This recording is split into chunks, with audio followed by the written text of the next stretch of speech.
सध्या रेल्वे प्रवाशांना दररोज अनेक समस्यांना सामोरे जावे लागत आहे. स्थानकावर अपुरे व अस्वच्छ स्वच्छतागृहे, तिकीट खिडक्यांवरील प्रचंड गर्दी, असुरक्षित फलाट, अपुरी आपत्कालीन वैद्यकीय सेवा, रिक्षा व टॅक्सींच्या अभावामुळे होणारी गैरसोय, तसेच महिलांसह ज्येष्ठ नागरिक व दिव्यांग प्रवाशांसाठी असलेल्या अपुऱ्या सुविधा यामुळे प्रवाशांचे हाल होत आहे. अपघाताचा धोका, गाड्यांचे उशीर तसेच रेल्वे स्थानकावरील पायाभूत सुविधांचा अभावही याला कारणीभूत आहे. या पार्श्वभूमीवर रेल्वे प्रवाशांच्या सुरक्षेसह सुविधा सुधारण्यावर भर देत बुधवारी मुंबईत झालेल्या मध्य रेल्वे सल्लागार समितीच्या बैठकीत खासदारांनी महत्त्वाच्या मागण्या मांडल्या. प्रवाशांच्या सोयीसुविधांकडे रेल्वे प्रशासनाने पुरेशी दखल घेतलेली नसल्याबाबत नाराजी व्यक्त करत या सुविधा तत्काळ उपलब्ध करून देण्याची मागणी केली. या बैठकीत प्रमुख मागण्या पुढे आल्या. प्रवाशांच्या सुरक्षेसाठी झिरो ॲक्सिडेंट पॉलिसी लागू करावी. प्रत्येक स्थानकावर 24 तास आपत्कालीन रुग्णवाहिका ठेवावी.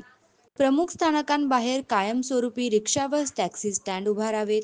तसेच ज्येष्ठ नागरिक, महिला, दिव्यांग व कर्करोग रुग्णांसाठी प्राधान्य काउंटर सुरू करावेत. अशा सुविधा पुरवण्यावर भर देण्यात आला.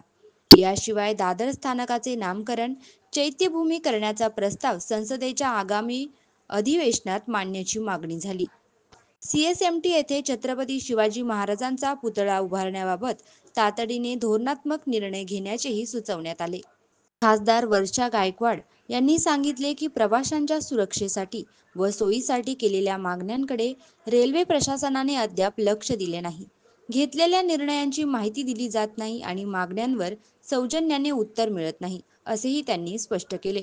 या बैठकीत शिंदे सेनेचे खासदार श्रीरंग बारणे, खासदार नरेश म्हस्के, उद्धव सेनेचे खासदार राजाभाऊ वाजे, काँग्रेसच्या खासदार वर्षा गायकवाड, भाजपचे राज्यसभा खासदार धैर्यशील पाटील व काँग्रेसचे राज्यसभा खासदार चंद्रकांत हंडोरे उपस्थित होते. मात्र इतर खासदार अनुपस्थित राहिल्याने काही महत्त्वाच्या विषयांवर चर्चा अपुरी राहिली. मध्य रेल्वेचे विभागीय महाव्यवस्थापक धर्मवीर मीना यांनी खासदारांना प्रवाशांसाठी चांगल्या सुविधा देण्याचे आश्वासन दिले. अशाच महत्त्वपूर्ण बातम्यांसाठी फॉलो, लाईक, शेअर करा आणि पाहत रहा आपला महाराष्ट्र डिजिटल. नमस्कार.